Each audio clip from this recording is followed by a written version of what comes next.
It's the end of the year, and that means it's Game of the Year time. And here at ABC Gamer, we don't think it's one single title. We think it's a rung. So we're going through our top 5 favourite games of the year. My name is Sam, and my favourite game of 2023 is Marvel's Spider-Man 2. And just so you know, there's a few spoilers, so if you haven't finished the story yet, definitely come back later. Anyway, let's whip into it.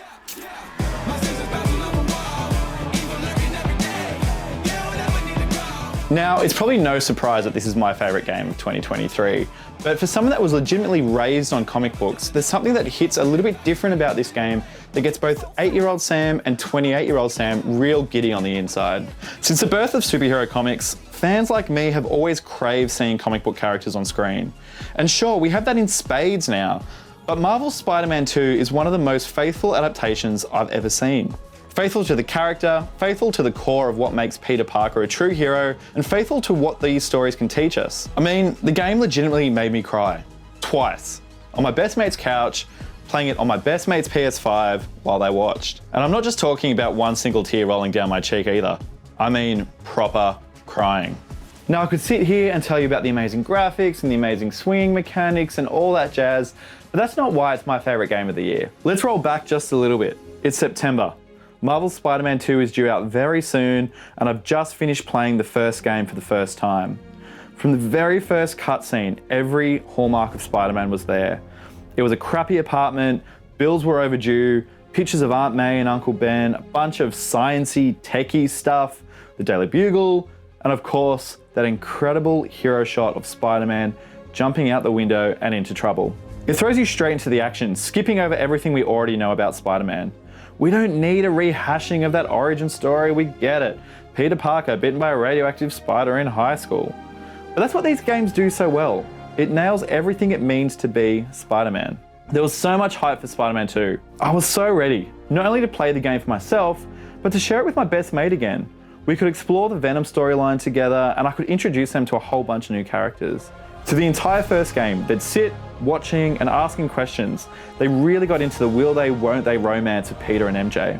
When the second game finally hit, we blocked out an entire weekend to smash through the story. Just me and my private audience all over again. Instead, I got a phone call. There'd been a death in the family.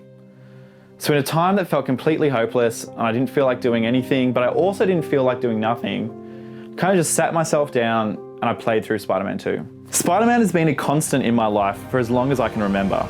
So in my grief, I turned to something familiar, Spider-Man. Spider-Man 2 gave me the city of New York in which I could pretend to be making a difference. Gave me something to distract myself with while I had a lot of time to just sit and think. And I found myself doing just that, mindlessly swinging from building to building, just thinking and reminiscing. There was a couple of key story points that hit me pretty hard too, and honestly, that wasn't something I was expecting. The first was Peter's death. We all knew that it wouldn't stick, but for a moment, I thought maybe it just might. The cutscene itself was rough, but then having to play as MJ carrying Peter through a battlefield while Harry tried to hold off Craven absolutely brought me to tears. There were some fat tears rolling down my cheeks as I did everything I could to get Peter through, nearly breaking the controller with the force of my thumb on the joystick to make MJ move just that little bit faster. Despite the fact that this scene was set between a bunch of overpowered tech hunters and a rich kid covered in black alien goo, it's moments like this in the game that felt like you weren't the bigger-than-life title superhero. You were just Peter, or just MJ, or just Miles, trying to make it through the day. Now we've all seen the TikToks of the sad-looking Peter, some reference to Howard or the Pigeons, and Seabird by the Alessi brothers playing in the background. So I know this mission has become a bit of a meme, but I can't explain why this is my game of the year without mentioning it. I'll start by saying I'm very aware that the Howard mission was very ham-fisted in its storytelling. But honestly, this is probably why it hit me so hard. Because it was pretty bloody obvious where it was going from the start. You get little bits and pieces of Howard's story from the first game, bit by bit as you slowly go around the city catching pigeons one by one. I remember thinking it was pretty frustrating, but the more I learnt about Howard, I thought it was so sweet that Spider-Man would take the time out to do that for him. So when Howard invited me down to the waterside in Spider-Man 2, we sat there, we looked at the landmarks in the distance, and he was telling me about his past. Then he asked me to take his pigeons on a journey to find them a new home. I knew it was coming. I sat on the couch silently sobbing, swinging over the river with a flock of pigeons, knowing full well what would happen once I got to my destination, and that there was no way to stop it. Howard's death was inevitable. This is something Spider-Man couldn't stop, someone he couldn't save. But he did what he had to do to give Howard peace before he went, much like Aunt May in the first game. And sometimes that's all we can do. It was so cathartic to play through that at that time of my life. Because that's what it means to be Spider-Man, right? No problem too big or too small. Spider-Man has time to help anyone and everyone.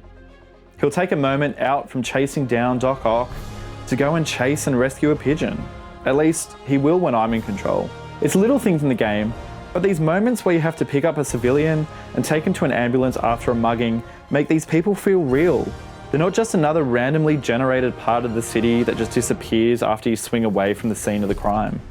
It makes them feel like they're real people whose story will continue on long after the mission ends. This all makes for a game that feels grounded in a way that I'm not sure other game franchises have done in the same way. We have an oversaturation of MCU movies, TV shows, merch, games, cartoons. There's no ending of material to consume if you want superheroes. So in this capitalist hellscape, what hits different about Marvel's Spider-Man 2 as opposed to the hundreds of hours of other Spider-Man content? The thing that is missing is what I think Marvel Comics did so well in the 60s. They grounded all the alter egos of all the superheroes in reality. Sure, you're a superhero who can stick to walls and swing through buildings, but there's still those moments of just being Peter Parker or Miles Morales, helping friends and family, throwing out old takeaway containers, and exploring Coney Island. But not only that, Spider-Man 2 explores the lives of their friends too. Playing as Haley, Miles' love interest, was a really fun change of pace to the bombast of superheroing and a great window into the experience of a character that isn't normally represented in video games. And not to mention the couple of missions where you play as a young Peter Parker. For such a fast-paced game, these missions are a moment to take a breath, to show us that Peter Parker had the hero spirit long before he became Spider-Man. Like the mission where he risks losing a job he doesn't even have yet just to fight off some muggers. The thought of having to play as someone just riding a bike to chat to a friend or do domestic chores while chatting to their partner would normally bore me in games. I mean, it's Spider-Man, for crying out loud. I want to swing. But the storytelling in these moments are so sweet and familiar, I didn't want them to end. I've honestly read hundreds of Spider-Man comics over the years, and I feel like I know the characters inside and out. But despite all the changes made to canon in this game, I still think this is one of the most accurate and true representations of Peter Parker we've ever had, even since the birth of the character. Comics always have and always will be a huge part of my life. And the Spider-Man games were the gateway for my best mate to get into that world with me. They'd sit on the couch reading or looking at TikToks as I played, asking questions or telling me to get on with it and just head back to the main story so they could watch the cutscenes, shouting at Peter and MJ to just kiss already. I know that comics and the MCU and all that isn't everyone's cup of tea, and that's fine with me. But the fact that my best mate was taking a genuine interest in my interests, that meant the world to me.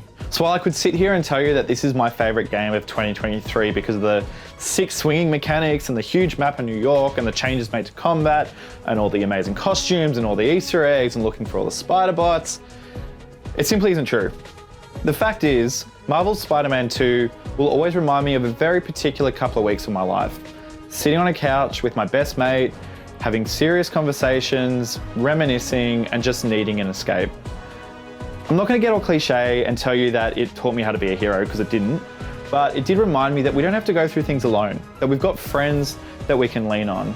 And someone like Peter Parker, who just never has his life together, is still able to be Spider-Man.